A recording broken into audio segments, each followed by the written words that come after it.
আজকে আবারও আপনাদের মাঝে হাজির হয়েছি আবহাওয়ার নতুন আপডেট নিয়ে।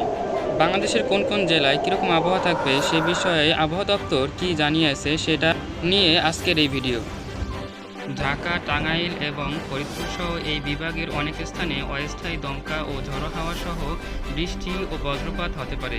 ঢাকার আকাশ আংশিক মেঘলা থাকার পাশাপাশি দিনের যে কোনো সময় বৃষ্টির সম্ভাবনা রয়েছে। ময়মনসিংহ ও সিলেট অঞ্চলের জেলাগুলোতে বজ্রবৃষ্টি সহ পাশাপাশি মাঝারি থেকে অতি ভারী বর্ষণ হতে পারে। এসব এলাকায় ঝড়ো হাওয়ার গতিবেগ প্রায় ঘন্টায় 60 থেকে 80 কিলোমিটার পর্যন্ত হতে পারে। খুলনা ও বরিশাল বিভাগের জেলাগুলোতেও ঝড়ো হাওয়াসহ বৃষ্টির সম্ভাবনা রয়েছে। এসব জেলার নদীবন্দরগুলোতে 1 নম্বর সতর্ক সংকেত দেওয়া হয়েছে। রংপুর অঞ্চলের জেলাগুলোতে পশ্চিম ও উত্তর পশ্চিম দিক থেকে 60 থেকে 80 কিলোমিটার বেগে তীব্র ঝড়ো হাওয়া এবং ভারী বৃষ্টির আশঙ্কা রয়েছে। রাজশাহী, চট্টগ্রাম, কুমিল্লা ও নোয়াখালী ও কক্সবাজার সহ এসব জায়গায় কিছু কিছু স্থানে হালকা থেকে মাঝারি ধরনের বৃষ্টি হতে পারে।